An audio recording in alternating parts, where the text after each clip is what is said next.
Hello and welcome. My name's Helen Vatsikopoulos from the University of Technology, and joining me here at the moment are some of Australia's most successful investigative journalists, successful measured by not just ratings, sales and hits, but in having their stories expose corruption, affect change and bring about some sense of justice. And of course, along the way, it's earned them, I'm sure, lots of Walkleys and awards. At the far end, Nick McKenzie, Richard Baker from the Ages investigative team. Nick and Richard were responsible for first breaking the story about the Reserve Bank subsidiary paying massive bribes to secure overseas contracts in an attempt to polymerise the world's currency. Next to me is executive producer of Four Corners, Sue Spencer. Four Corners, of course, is now in its 50th year and going very strong. And Sue brought Nick across and they collaborated to take this story to television. And it was called Dirty Money. And altogether, the three of them were awarded the George Munster Award for Investigative Journalism by the Centre for Investigative Journalism at UTS. On my right, we have Dylan Welch and Linton Besser from the Sydney Morning Herald's Investigative Journalism team. Their investigation, Crime Does Pay, went to print and the consequences of which we will be discussing later. So let's begin first with the first case study, Dirty Money.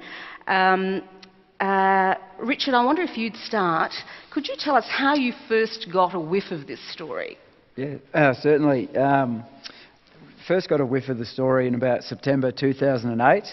An acquaintance who I'd gotten to know through journalism just wandered up one day and said he knew a guy with a hell of a story. And I said, "Oh, what's it about?" And he replied that the Reserve Bank had these companies, Securency and Note Printing Australia. I had to admit I'd never heard of them. And he said, in a nutshell, his mate had a bit of information on it and said that they were paying massive bribes to foreign politicians and officials all over the world to secure contracts. So I thought that sounded pretty good, and naturally asked, "Well, can I meet this guy?"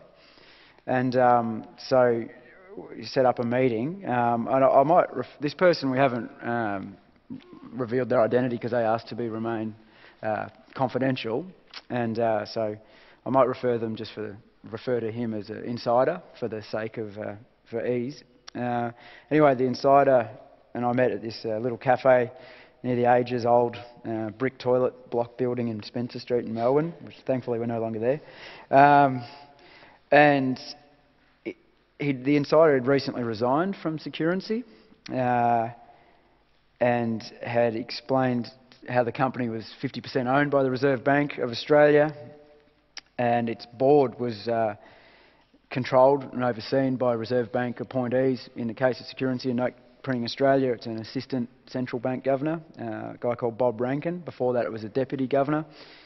Anyway, we started talking about how they did business, and he pointed out that business was done often in corruption-prone countries around the world, like Nigeria or Vietnam, Malaysia, Indonesia. And he said that the company was headed by these British businessmen, several of them from an establishment banknote firm in England called De La Rue, been around for over 120, 130 years. And basically, they used that business model there, which was in effect appointing agents or middlemen in different countries who had the contacts and the right bank accounts, often in tax havens, to be their agents and win the contracts, and through them they'd funnel huge commissions, multi-million dollars, and out of that, he alleged that the bribes were then paid to various officials and politicians to win those deals. So the insider didn't really come forward with everything in the first meeting. It took multiple meetings and to win his confidence and for him to sort of have some trust in us to go further. I remember going back to the office after the first meeting and going over to Nick and saying, hey, just met this guy. He says, you know, it sounds like a hell of a story. And to be fair, Nick was a little... very dubious. Yeah, dubious on it, because you kind of think about it and you think, well, the Reserve Bank's probably the last institution you'd associate with that kind of stuff. Quickly realised too that it needed both of us to dedicate a lot of time and energy if we were going to get the story. And for a starting point, we really had to put it on this insider to say, well, listen, stop beating around the bush. Tell us, you know, what you can. Name some of these agents, because initially he was reluctant to do that. Open up your diary, show us what you've got. And that happened, and then we set about a process of several months trying to follow the money around the world, trying to identify, because sometimes the agents were actually hidden behind a shelf company or something, so they didn't have a name, so then we had to do company searches around the place and find out things, and it was an incredibly secretive business. One of the things the insider said to us was to, before we actually, he opened his diary up, and before he really cooperated with us, gave us a bit of homework and said, I want you to find this book called The Brotherhood of Money. And he said it'll spell it out for you. You know, it's not about these companies per se, but it's about the industry. And anyway, we had a look for it, and there's, I think, 1 or 2 copies in the National Library of Australia. It was written in 1982 by a bloke called American author Murray Bloom. It's a fascinating book. There aren't many copies. They're retailing about between $500 and $1,000 on eBay. Wow. Because the industry didn't like the book, so there aren't many around because they bought most of them, pulped it. Right. So that interlibrary loans for the students. Yeah. It'll be chased somewhere in the world. So that was quite instructive. So that was September 2008. We published our first story in The Age and the Sydney Morning Herald on May the 23rd, 2009. It took a lot of work to even get to that point. We had a few lucky breaks along the way where things, you know, joined together and things fell into place. But we also had a lot of legal threats before the first story came out. From various agents that we had asked questions to about their association with Securency and Note Printing Australia. Securency's 50% owned by the RBA. Note Printing Australia, which prints our money, and Securency makes the plastic material. Note Printing Australia is 100% owned.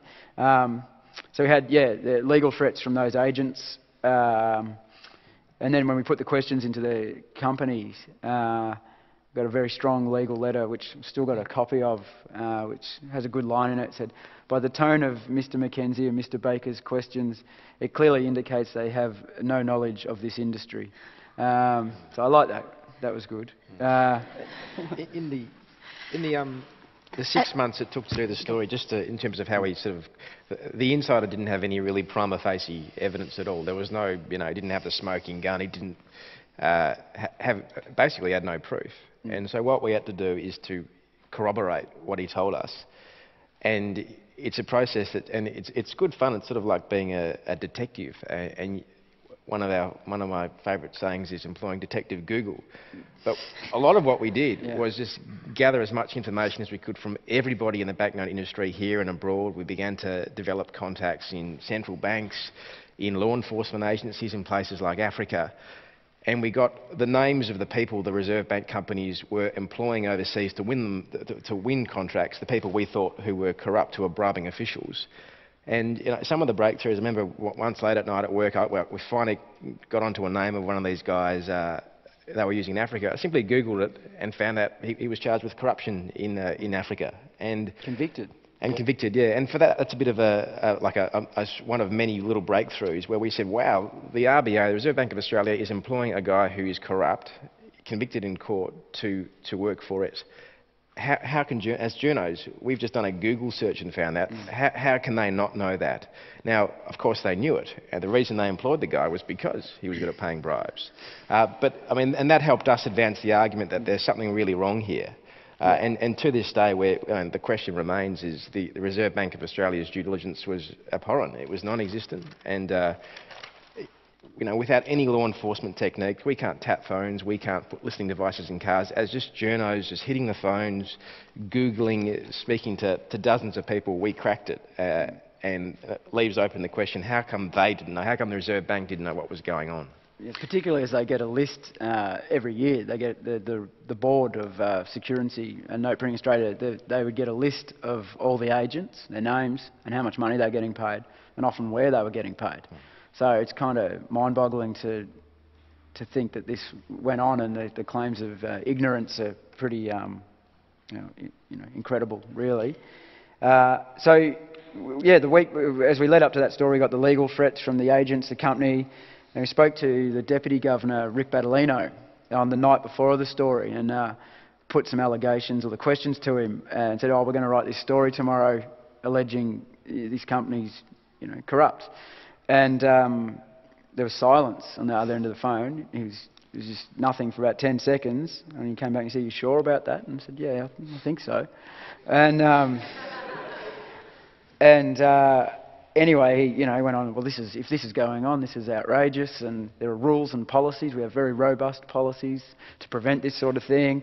He's saying money shouldn't be being paid into tax havens. It's against all the rules and things like that. So I said, "All right," and took a few quotes down and put it in the paper. And then within hours, the next day after it was published, the Reserve Bank and the Security Board referred it to the Federal Police. And that began a 2.5 year, an ongoing investigation for them, and we continued our investigation from that sort of starting point. And even though there was a lot of secrecy and difficulty, it was amazing. From time to time, there were people out there, anonymous people who would just email in stuff or ring up and give you clues, and only one little thing, and it leads to the next, the next thing, or it gives you a hint that you can follow the trail. It is a classic, the old Watergate thing. It was a classic just follow the money kind of story. And so, yeah, that's, we put it out there, and we were surprised actually at there wasn't much of a response from other media to it, perhaps because they didn't have the story and it was probably hard to get. And then the effect of calling in a police investigation tends to close things down. It gives politicians and the bank a line, to hide behind. Oh, it's inappropriate to talk on, while there's an ongoing inquiry, things like that. Didn't stop Kevin Rudd getting on the radio every day in the AWB when there was a Royal Commission. But anyway, we haven't heard anything from him on this story. But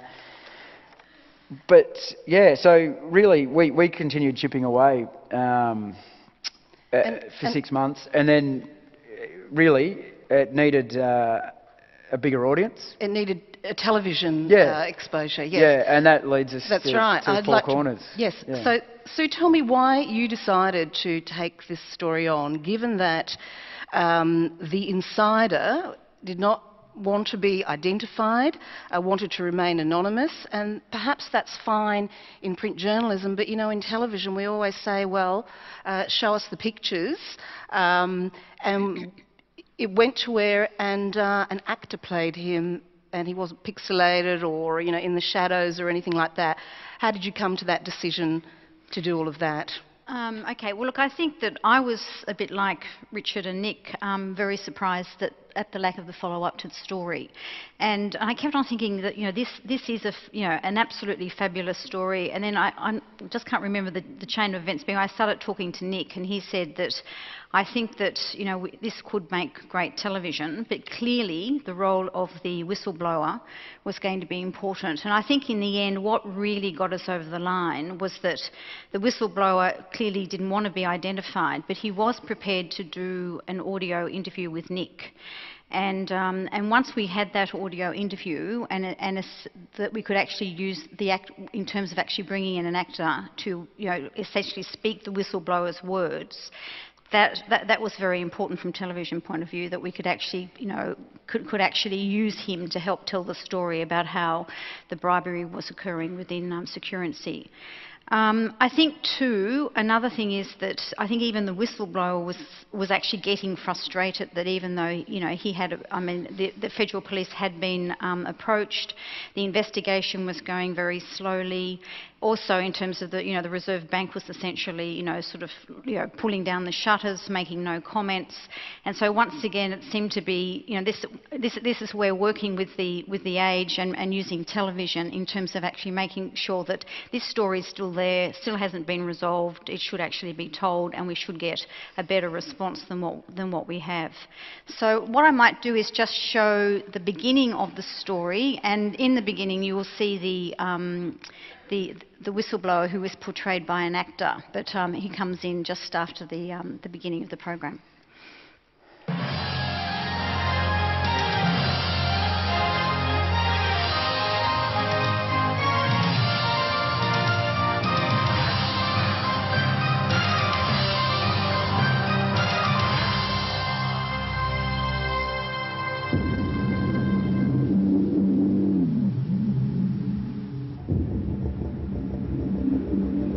It all started as the story of the hometown boy made good.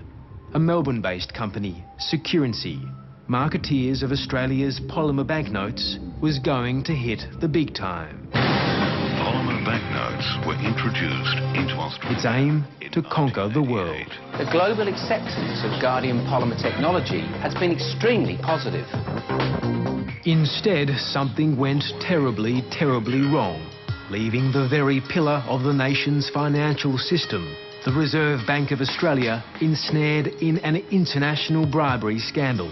It's part of a system, a corrupt system. Markets will start saying Australian companies bribe, so don't touch them. Money trails to the Middle East, dodgy dealers in London, secretive middlemen in Southeast Asia. Hello, Abdul Qayyum, it's Nick McKenzie from Australian Television. There were red flags, warnings and tip-offs, but Australian agencies, including the Federal Police, did nothing. More than $45 million of commissions were paid to these agents over a 6-year period.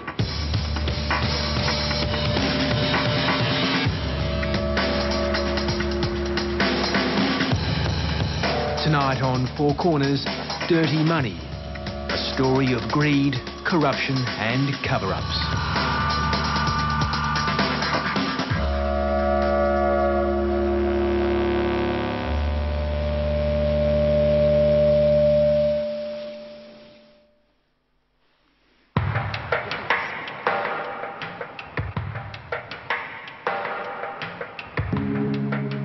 In late 2008, an employee at one of Australia's most secure sites drove out for the day, never to return.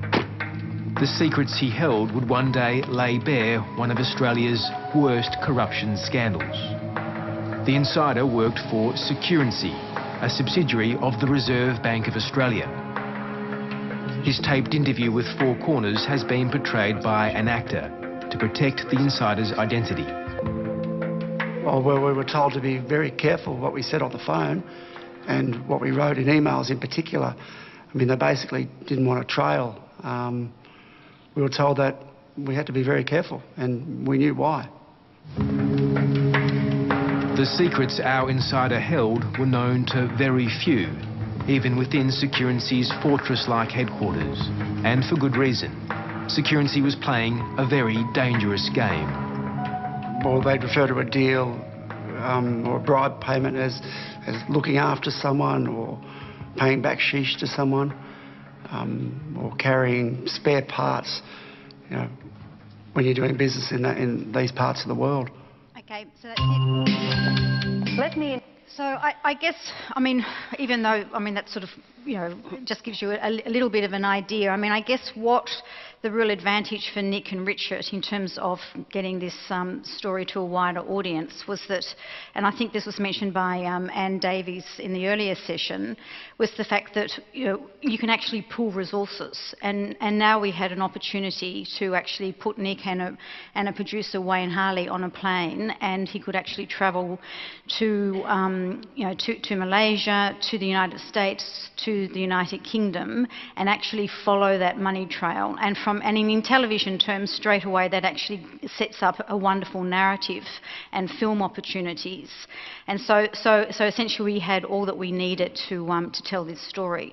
From a Four Corners perspective, I mean, it's absolutely wonderful to have, essentially a fully researched story delivered to you, and once again, I think this is sort of the advantage I know that seems to be the theme of this particular conference, in terms of doing very powerful investigative journalism. If we can pool our resources and work much more collaboratively, we're going to have really good stories which will have significant impact, or hopefully will have significant impact. I mean, I think even after, and I guess Nick will talk about the impact now, but even after the program went to air on national television and went all around Australia, that we actually thought it might have even had a bit more of an impact than what it did. It was still actually tough. And I think that the Reserve Bank, even the Australian Authority, the Treasurer wouldn't comment. I guess at that stage too, the AFP, was investigation. Clearly, they couldn't talk that much anyway. But we actually thought that there may have been a bit more of a response at a political level after the program went to air, and it was still slow. So it shows you that it's not easy in terms of impact. It's not easy these days, and I think often it's a legacy of our sort of mad 30-minute sort of news cycle we have. That straight away you're going from one story to another, and something may have an impact for a little while, and then something else will happen, and the media straight away turns their attention away from that and moves on to the next story. But anyway, I think that ultimately, it was the extraordinary research and journalism of Richard and Nick, which did actually deliver quite an amazing impact. So maybe you might just want to talk about what the impact was, Nick. How many heads have rolled, and are they still rolling? Yeah, well, in June this year, the AFP did a series of arrests. So they basically, the bloke at the start of the program, the British guy who was saying, Parliament money will change the world, they knocked on his door and arrested him and charged him with bribery, along with 7 or 8 other very senior executives, or former executives now. And it was an amazing day. For 2.5 years we've slogged at this. It's been great fun, but it's also been frustrating at times. And you begin to lose faith. Will the cops ever follow through? Is there enough evidence? Are we wrong? Always at the back of your mind, there's that bit of self-doubt, and to actually be there in court when these 7, 50 to 60-year-old men were led in the handcuffs in the dock and had bribery charges read out, and then they were released out of the court, and it was a really, really powerful and amazing moment. And it was a sense that, hang on, sometimes in our job we can actually have an impact, which is the reason why we're all here as journalists, is to try to affect some sort of a change. So in terms of the impact, charges. The first time in Australian history foreign bribery laws have been used. The laws were passed in 1999. The Federal Police basically had it's too hard approach, and I think in Australian business it's still a big problem. Companies overseas, they bribe. Big companies bribe. The recent case of BHP, or not too recent, in Cambodia, paying what they called tea money, where they gave a local politician something like that, a couple of $100,000. Clearly it stinks, but it's seen as an acceptable way of doing business. It's a bit of a when in Rome. So to have charges, to have the business community and the wider community realise that if you do this in your court, you'll go to jail, has a tremendous impact. So us following through on the story and banging away, we've done over 200 stories. It kept it in the police's face, it kept it in the government's face, it made it something that couldn't go away, and ultimately it became a really top priority for the Federal Police, and they ended up doing a marvellous job, although it's of course still not over.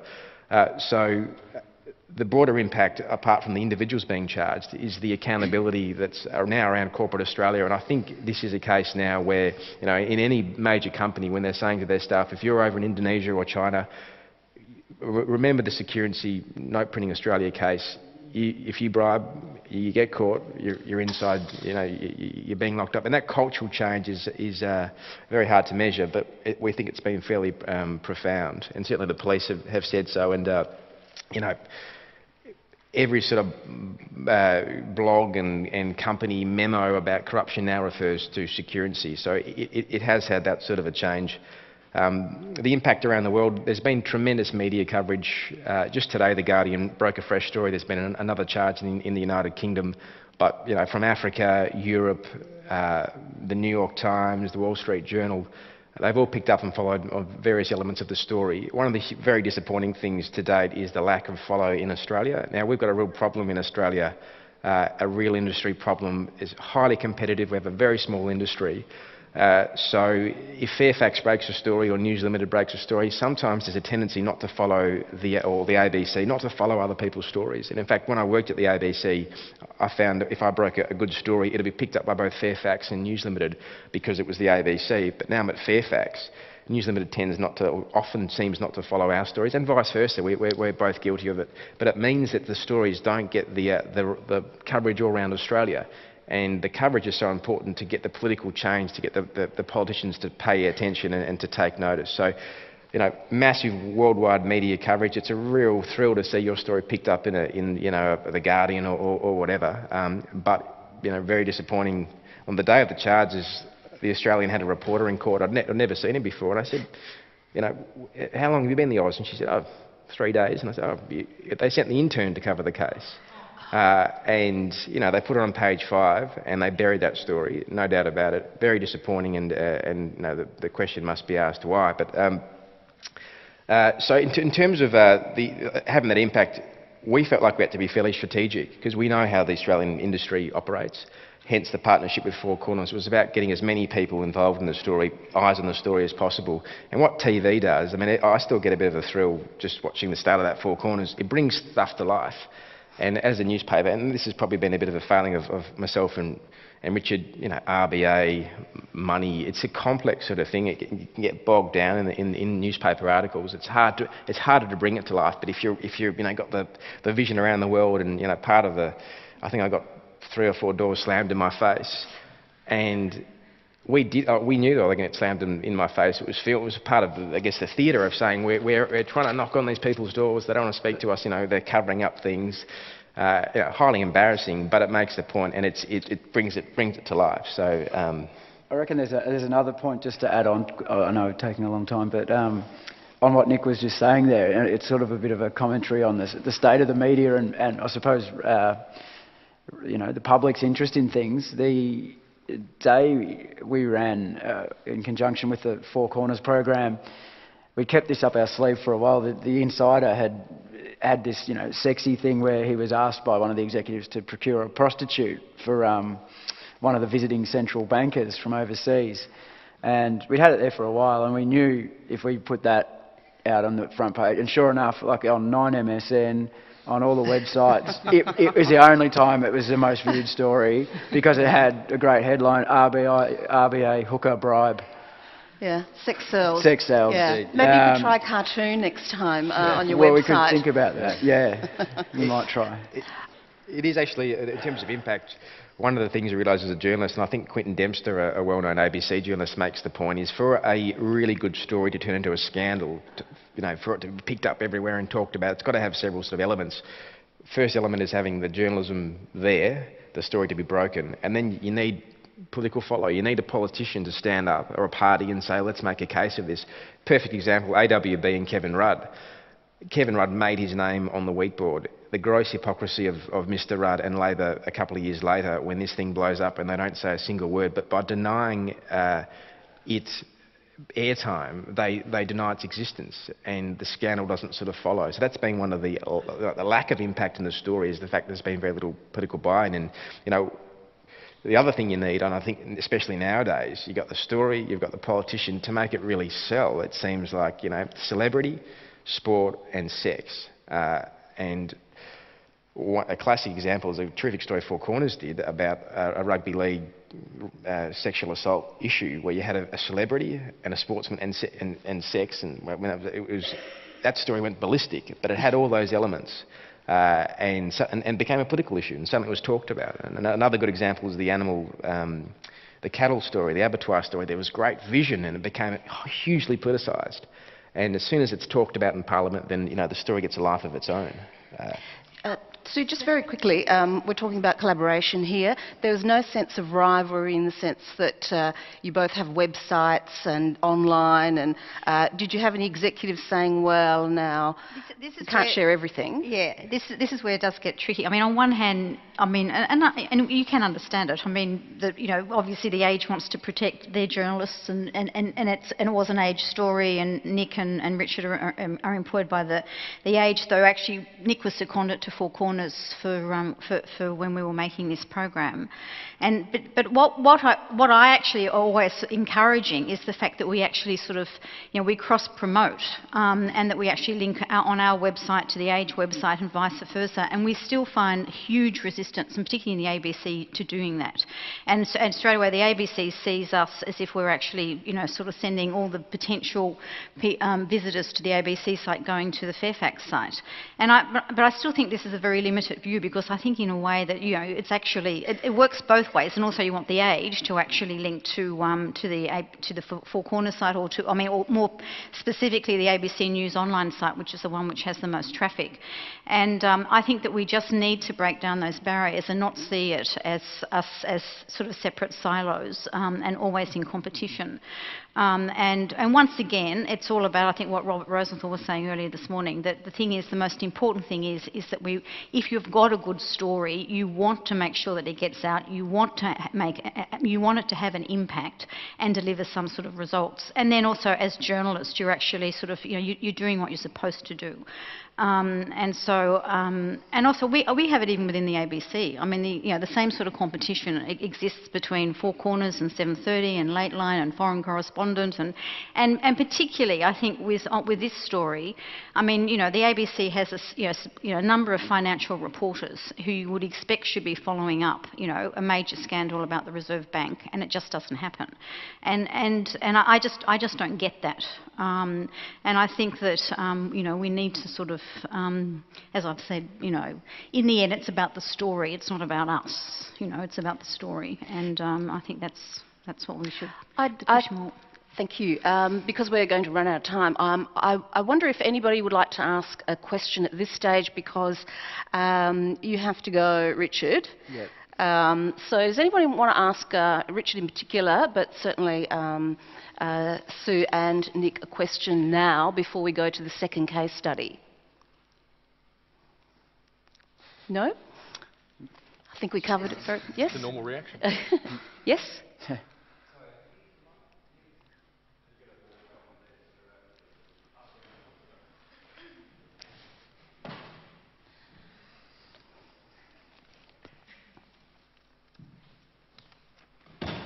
Hi. Earlier, Robert Rosenthal was talking about getting people from a range of different platforms involved in a story at a point quite early on. Obviously, you were thinking about getting TV involved, but was there ever a point where you're thinking about getting kind of online platforms involved, or turning this story into a tool that people could use somehow, or go along those lines as well? Yeah, totally. And it's something we haven't done that well, actually. And partly, you know, we're very young reporters relatively, but we're still, you know, we're old-fashioned. We're just newspaper people or TV people. We don't think of digital. And what we should have done, and what we should have is at the Age, a permanent dedicated website about the scandal. The stories are all there. Businesses can look at it. They can interact with it. Now, we've tried to do it in bits and pieces, but we haven't done it very well. But yeah, it's you know, it's something that we probably should have engaged in much earlier and done much better. I think we're too focused on just digging and getting fresh stories. But you know, it's you know, had we our way again, certainly we would have tried, and we perhaps still should. But yeah. Yeah. I actually think that is an important point, because and I think, I mean, Four Corners actually has quite a good website, but the problem is that often to get to it, you know, you actually have to click 2 or 3 times through, you know, a series of ABC links, and everyone says that's really, you know, in terms of users, they find that quite frustrating. And I think that we do have to be much more, you know, sort of on the ball. And I think I'm older than Nick and Richard, and I think in terms of understanding new media and how it's being used, we certainly, there's a lot more that we can do.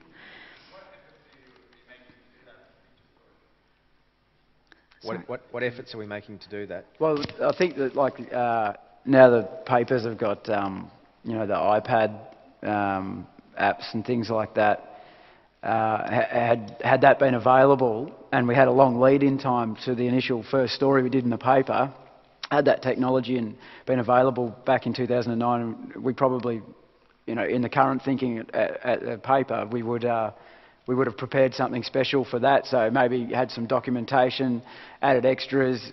You know, we would definitely do something like that, and that's something we're being encouraged to think about for future investigations or future stories. Is there's a real focus in the last 6 months and some resources being put to it, is how can you get it on the iPad and how can you, you know, make it beautiful and do all those things as well as getting the story in the paper. So it means more work, but if you can get, you know, more eyeballs to it in whatever form, then it's, you know, a good thing.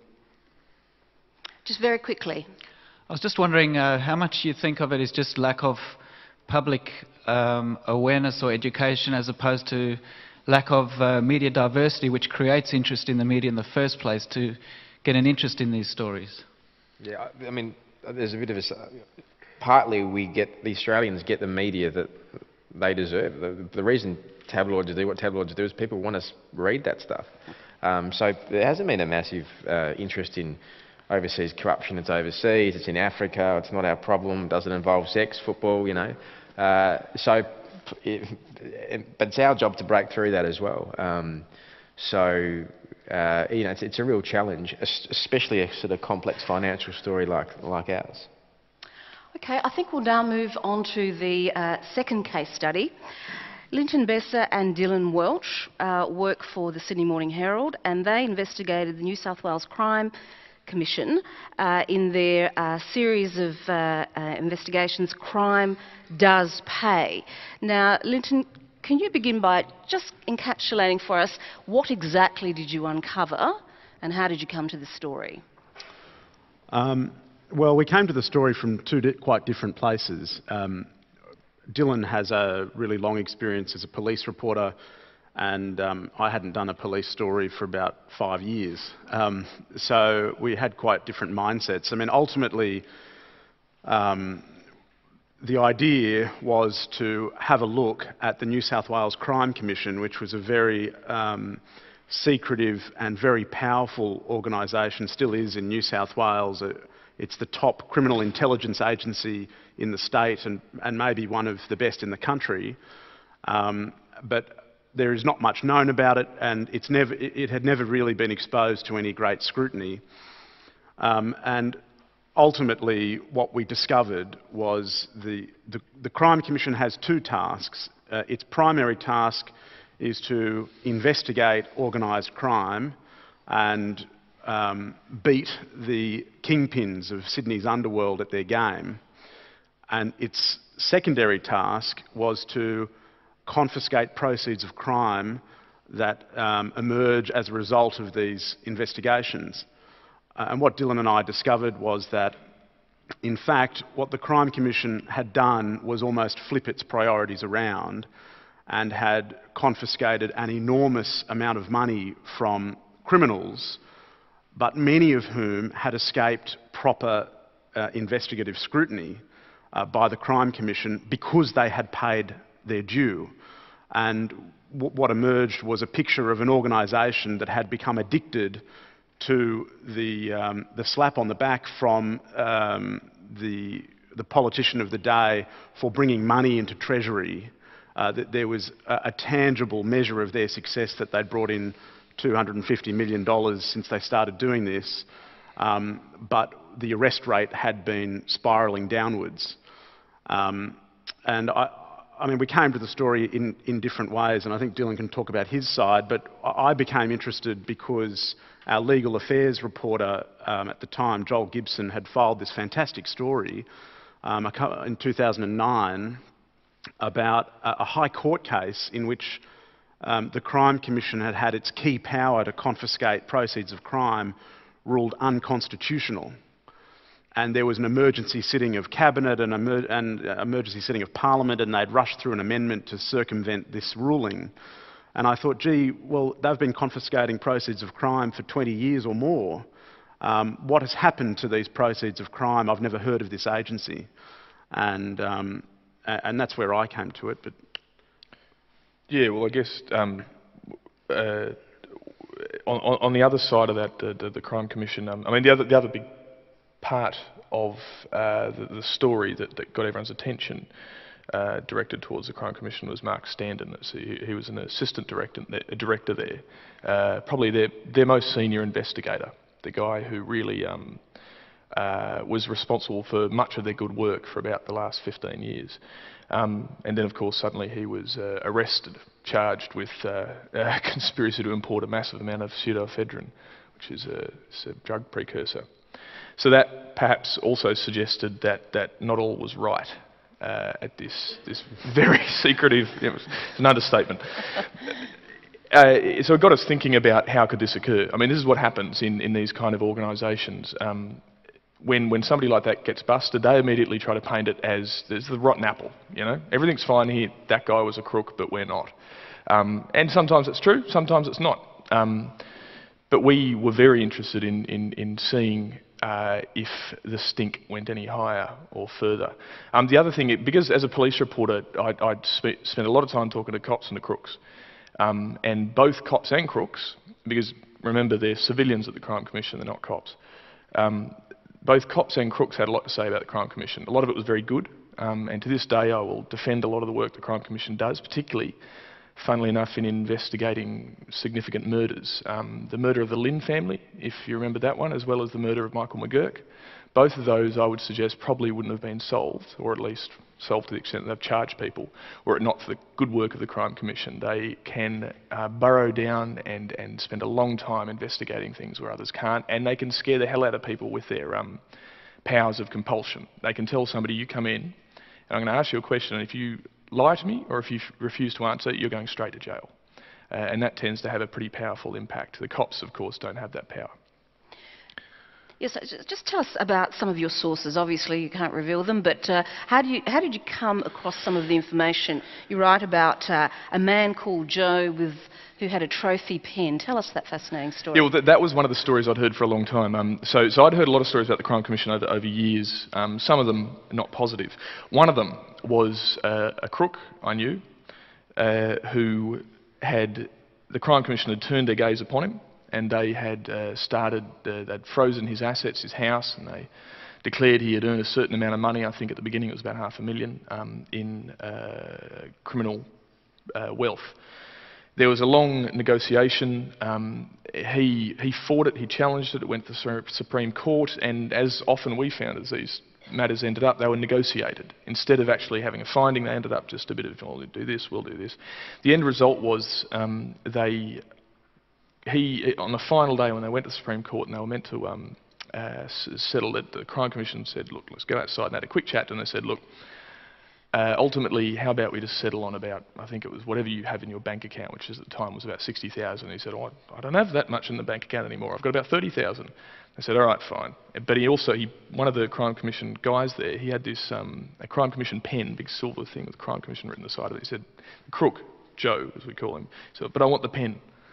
And he said, oh, all right. And he gave him the pen. And to this day, see, the effect of what happened there, in one sense, was that all of his wealth was kind of examined by the Crime Commission, and they found $30,000 of it was crook. The rest is, in effect, in one sense, washed. It's now been declared legitimate earnings. They can't touch that money again.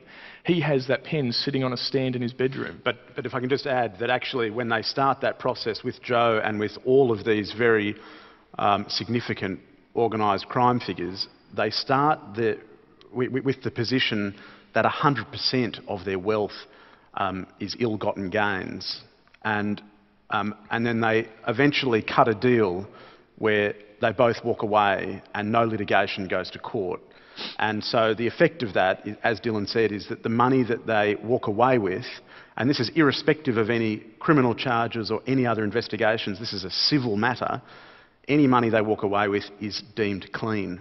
And what we were hearing from criminals and from the legal fraternity in particular was that there had become, that there was now a view in Sydney at least, that you must pay your due to the Crime Commission. And if you think about that for a moment, how is it radically different to what was happening prior to the Wood Royal Commission, where street-level cops were licensing crime, if you like, were running protection rackets. Now, it wasn't technically corrupt what they're doing. They were acting within the law, although there are questions about that, and we can talk about that in a minute, but they were essentially licensing people to continue to go out and do what they were doing. And I mean, what has happened since is that the Police Integrity Commission has opened public hearings, which I think begin again on Monday, Dylan, do they? Yep. And the Police Integrity Commission says that these negotiations over millions of dollars of criminal proceeds may not have, and they say they are not legal. The Crime Commission was writing up consent orders to process these settlements and simply giving them to a clerk of the Supreme Court to be stamped, when actually the law required that they be inspected by a judge. So there are big question marks over that. The other major element to the investigation that we published was that the legal fraternity was getting a big cut as well. The Crime Commission and lawyers associated with the criminals that they were targeting were taking substantial amounts of money for what was really a 45-minute negotiation to come away with that $30,000 in the silver pen. And more of that, I think, is going to emerge next week at these hearings.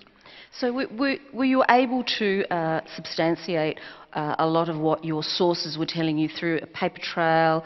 Well, one great success we had early on was, I think we have the only successful FOI application in the history of the New South Wales Crime Commission. Might have been the only application. Yeah, it might have been the only application.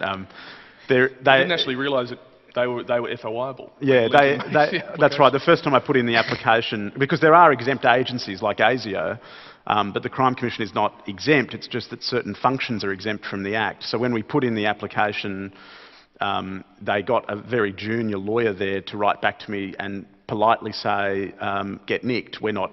We don't have to comply with the Act." And of course, she was completely wrong, and I had them over the barrel from that point in time because they'd misread the Act, or they probably hadn't read the Act. And so I was able to get 10 years of financial records from inside the Crime Commission, which detailed, it had, I don't know, 10 or 12 columns across, and it detailed all of these secret settlements. And the Ferraris and the casino chips and the racehorses and the paintings that had been seized that were, allegedly the proceeds of crime. And that gave us a fantastic basis from which to prosecute the story. And of course, then the other thing, which we have to be a bit careful about how we talk about it, but we also ended up referring in our stories to a police integrity operation called Rhodium, which referenced, it was essentially established after Standen, and it made certain findings, and it referred to a lack of corruption controls, their internal corruption mechanisms. It raised a whole bunch of problems. Now, we can't talk about anything to do with how we obtain that material, because, of course, that's subject to ongoing legal activity.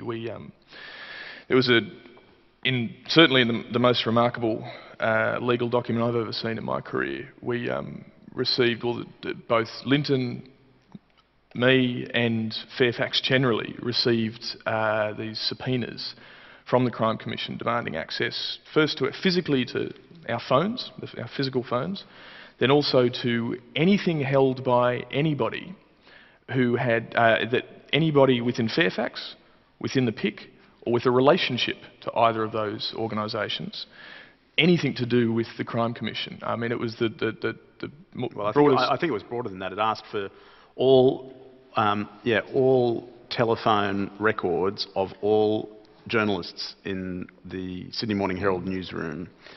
It was massive. Is that overkill? It was massive overreach, but this is what we've been increasingly finding, that it's when you get stuck between two warring super-judicial bodies, it's not pleasant.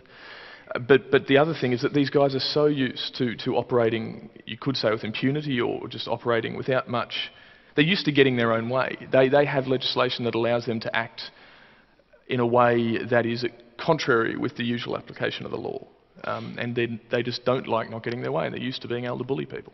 And so what happened once you were issued with the subpoenas? I mean, your contacts must have been very nervous. Well, the funny thing was, of course, that, I mean, we wouldn't have ever been stupid enough to use our phones with any contacts who had anything to worry about. And but there was, an important principle at stake here, which was, probably very obvious to everyone here in this room. And Peter Fray, our editor-in-chief and publisher, to his credit, went on the front foot. Kate McClymont wrote a story and put it on the front page that, here was this law enforcement agency meant to investigate organised crime, and it was going after the Herald, who had embarrassed it.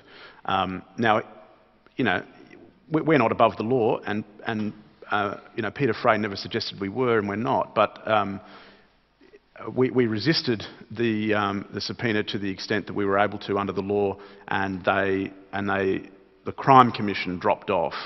The subpoena came in the context of them suing the Police Integrity Commission. So, I mean, just that, to think about that for a moment, that says a lot about their character, that they sued the agency that has a statutory responsibility to oversee the Crime Commission. It's an extraordinary thing, and they, in the end, the Police Integrity Commission is going ahead with these hearings. They were trying to stop the hearings. And of course, we've now the inspector of the Police Integrity Commission, which is the statutory oversight body of the statutory oversight body. He's now embarked upon a process to find out who our sources were and to try to prosecute them criminally. And we've now, how is he doing that? Well, with Fairfax now, this time it's actually directly against Peter Fray, has been served with another summons to produce documents. Both Peter and, in fact, our General Counsel, Gail Hambley, have to appear at the Inspector of the Police Integrity and produce documents. Officially, though hopefully not in reality, they could be jailed if they refuse to provide documents that the Inspector believes is in their possession. So what's the thinking at the moment? I mean, what are they likely to do after consulting lawyers? Well, as I said earlier, the Sydney Morning Herald's not above the law, and so Peter Fray and Gail Hambley have been issued a summons, and they'll comply with the summons, and they'll go along to their meeting with Philip Moss, the inspector, and they'll have their discussion there. I mean, I'm not privy to what what will happen there, but I think it's fair to say that Fairfax, like the ABC, has a very strong code of ethics, and we subscribe. All journalists at the Herald subscribe to it, and that has provisions about protection of sources and things like that. Well, with this pending, though, that must make you very nervous in terms of, getting sources to talk to you in the future, because what is likely, or what could happen to the sources who've just spoken to you about this story? Well, I think that's right, and I think that's why this is an outrage. And instead of looking at the issue, we're looking at something that is really small fry. Look, there are lots of cases like this. One that comes to mind now is Alan Kessing, who was, I think, convicted of leaking a report to Martin Trulov at the Australian about security at Sydney Airport 4 or 5 years ago. He still claims his innocence, but the vehemence with which the AFP sought out the source of a leak to the Australian about a really important national security issue, I think says a lot about what's wrong with government in Australia. It's interesting to note, in fact, that there was a lot of talk earlier this year, once the new Parliament was formed, that Andrew Wilkie, the independent member, had pushed this whistleblowing legislation through Parliament. Now, we were not in any way protected by that, or at least if shield laws, rather, sorry, not whistleblower legislation, shield laws for the media. We weren't protected by that because it was a state agency using state law. I suspect even if it had gone, if we'd managed to push it all the way up to the federal court, I still don't think it would have necessarily protected us. But, I mean, we now have a New South Wales shield law, though.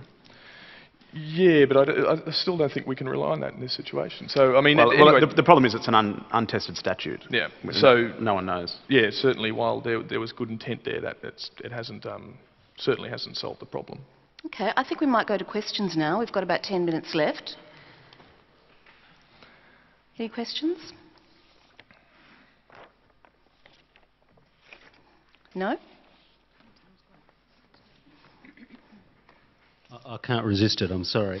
I want to ask Dylan something, and it's really, I suppose, with my journalism teacher's hat on. You said that you spent a lot of time talking to police and crooks.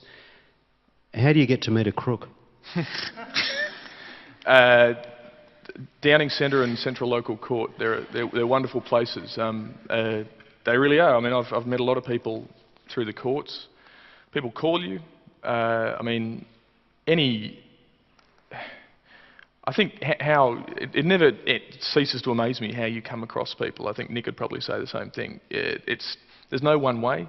There are certain places where you connect with people a lot more, and the courts are a great intersection of crime and justice and law enforcement. But just you meet people in unusual ways, and they tell you unusual stories. It was just Dylan's dinner parties, really. Yeah. yeah. So once you have a reputation and you're out there and you're trustworthy, you find that people just approach you. Nick? Well, is that? I mean, sorry. Yes, no. Well, just the one thing I would say. I have Margot O'Neill is my aunt, and when she's a very successful journalist. Something she taught me just before I took a traineeship at the Herald, or she didn't teach me, I'd always watched the way she'd behaved. Now, one thing she's definitely famous for is she cultivates great sources, and from my observations, the way she did that, the way she does that, she never screws anybody over.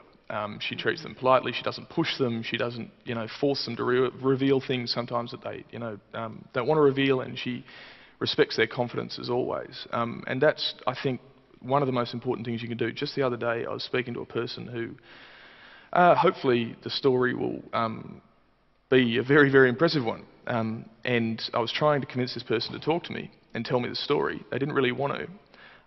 I called them once, I called them twice. That their personal life was somewhat complicated, so I didn't want to push them too much.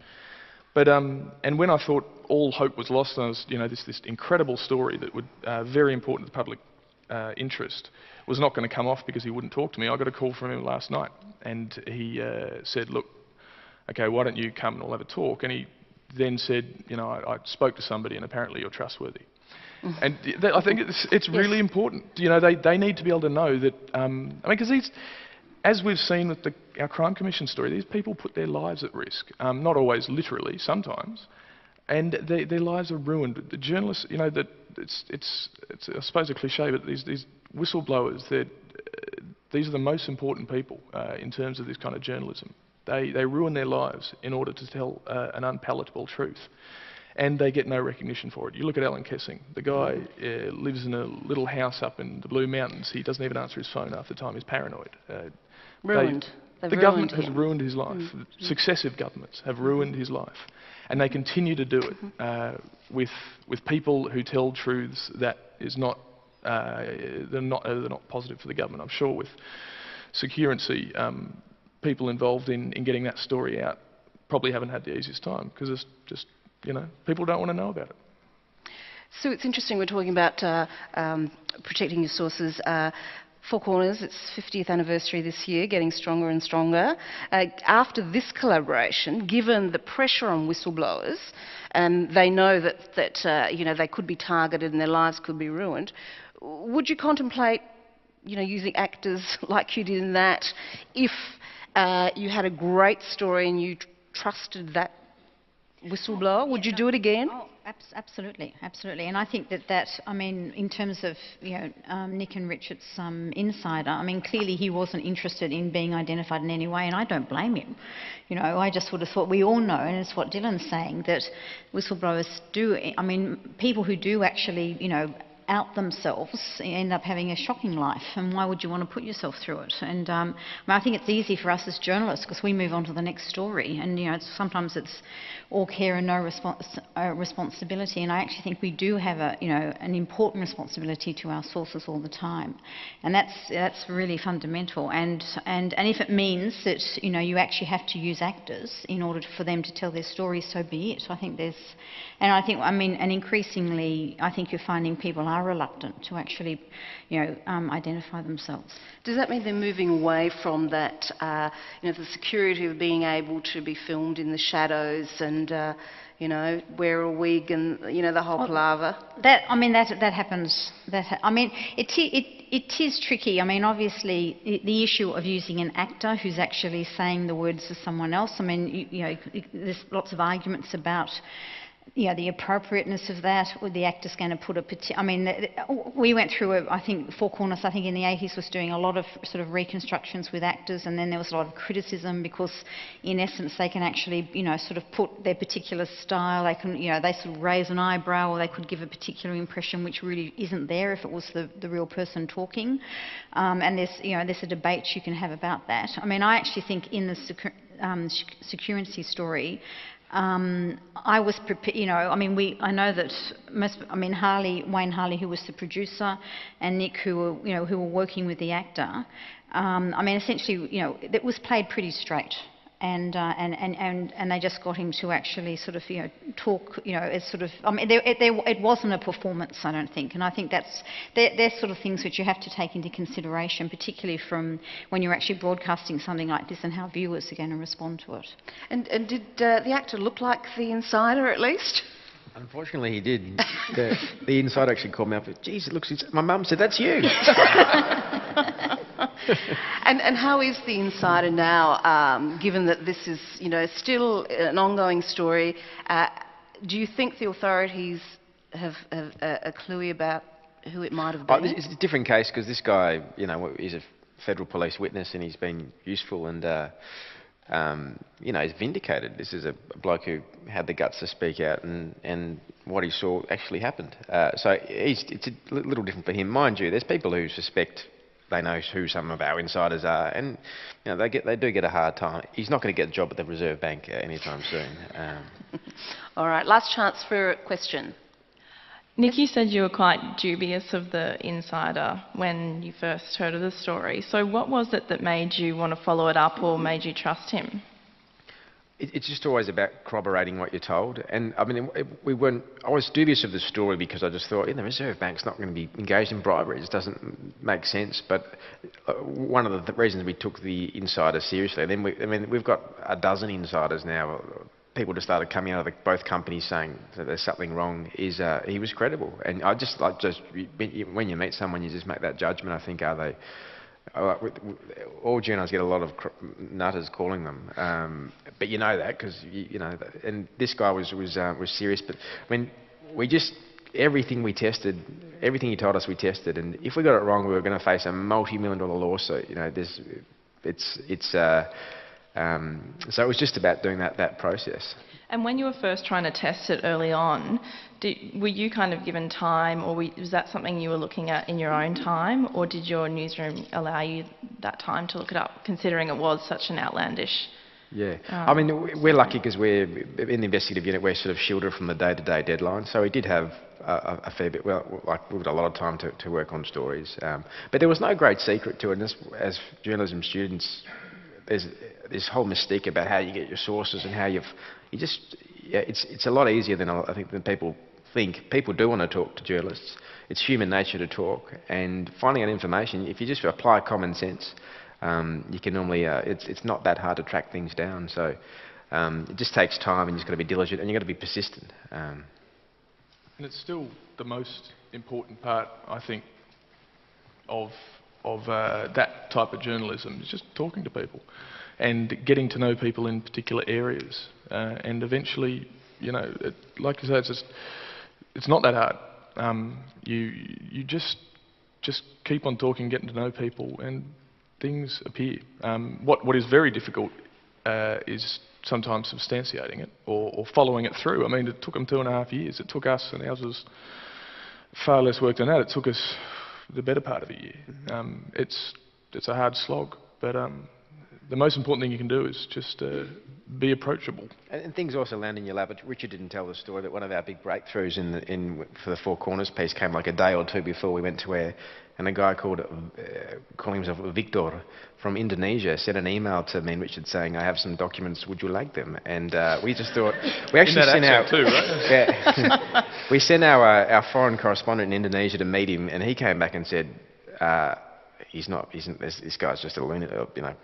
And we just sent another email that said, "Can you send through the documents? We'll have a look." And I think actually because the foreign correspondent had maybe brushed him off a bit, he wanted to prove himself. So this guy had every fax that Securency's corrupt Indonesian agent had sent Securency. And the faxes said, you know, "Hi, we've got to bribe our very special VIP friend. Regards." And they were dynamite. And actually, from nowhere, a bloke just emailed us this stuff. We gave it to the federal police. Those documents are being used now to lay, you know, they form the foundation of the Indonesian charges. And it was just, it's one of the great things about the job when those sort of things land in your lap and you just go, wow. But mind you, though, I remember that we were nervous at first in terms of whether they were actually legitimate documents. And I think there was, you know, and this was actually was the week before we were going to air. And so in terms of actually checking and being confident that you're actually going to publish something like that, you know, I mean, it just makes the point that you always have to have your antennae and think and ask questions like, you know, is there any chance that they're going to be fake in any way? And increasingly now, you know, you are. I mean, you sort of receive something on a fax machine, and it looks as if it's, you know, it's a legitimate document. But sometimes, you know, can you be 100% sure? You know, and we've actually got an issue at the moment with another story in Four Corners, which we did earlier this year, and there's an investigation going on. We've got a document, and we're being told that document is a complete fabrication. Now, we don't agree with that, but in terms of what the officials can do in terms of trying to discredit your work, that's what they can, you know, they're trying to argue that someone carefully, you know, sort of constructed a document which looks very much like an official, you know, departmental document, and you think, well, would someone actually, you know, go to that amount of trouble? But you know, you don't know. It is every journalist's nightmare, because to a degree, the document is the kind of, not the end point, but it's what you're aiming for in receiving any of these allegations. Is, well, your word is one thing, but you're off the record. You know, what documentary evidence do you have to substantiate it? And I agree, Sue. I think now technology means you have to be even more careful about making sure those documents are fair dinkum. All right, I think we'll leave it there because there's another session coming up. So please thank Nick McKenzie and Sue Spencer, Dylan Welch and Linton Besser. And thank you very much.